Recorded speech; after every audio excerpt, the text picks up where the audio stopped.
Okay, kuha tayo ng pull-up banner.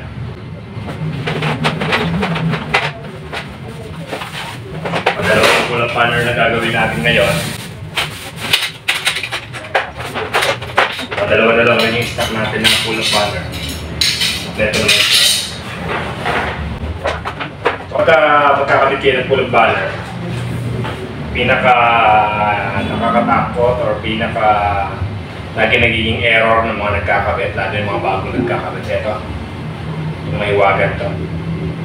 Yung may wagan to kasi pagka pinunod mo to, automatic na po siya, dire-diretso na po siya babalik. So, before attacking dapat to, meron kong makikita. Itong triangle na to. Pag ginatak nyo po yan, magre-rewind na yan. So, yan yung pinakaingatan nyo. Huwag na huwag attacking kagad. Okay, so nakaisa na tayo. Sige, sa pangalawa na tayo.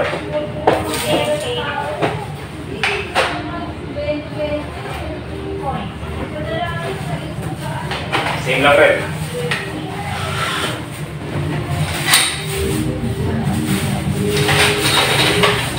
Medyo bibilisan na natin. Same lang din naman ang gagawin natin. Play natin yung chicken. Nga, maniniguro tayo. Yung namin ito. Yan lang. Ito nga sa amin sa SNL, na-priority namin yung quality. Okay. So, ito. And then, harapan. So, kapit natin.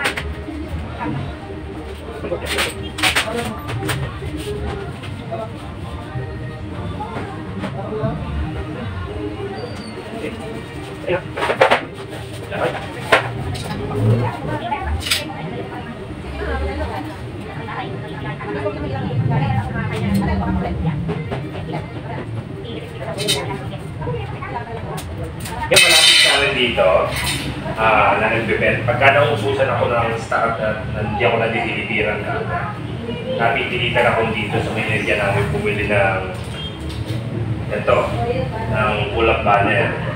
Sabi ko kung magkano bigay nila. Ang bigay po nila ay 900.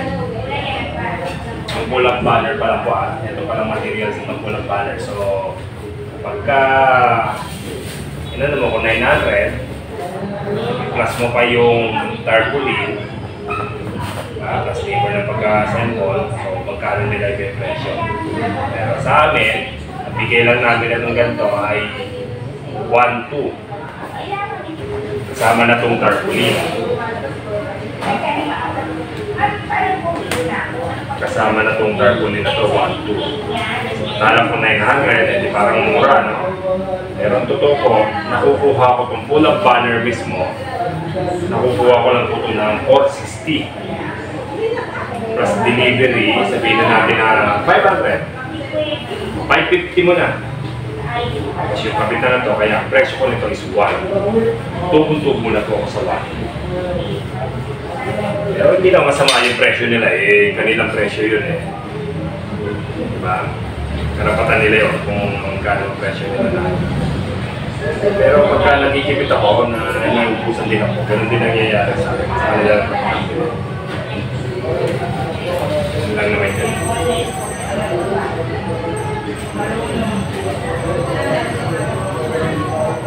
Sa akin, dito, mura lang ang bigay namin na ito po, kita tubo-tubo na rin po kayo. Napaganda na rin po ng profit nyo. Yan. Tapos, kakabit lang natin yung panggilid.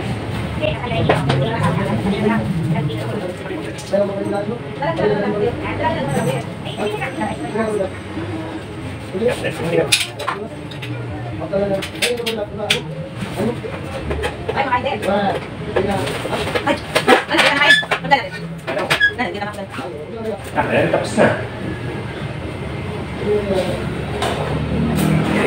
Okay, tatay.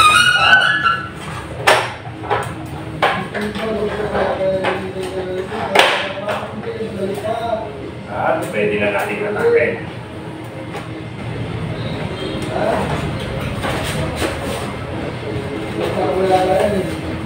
Okay, ready. Tayo na natin siya.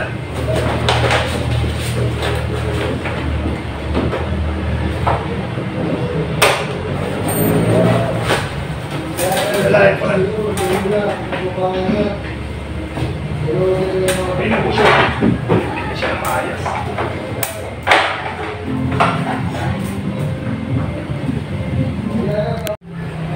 So yan, kakagawa lang natin ng pull-up banner. Pull-up banner, isa sa magandang pagkakitaan.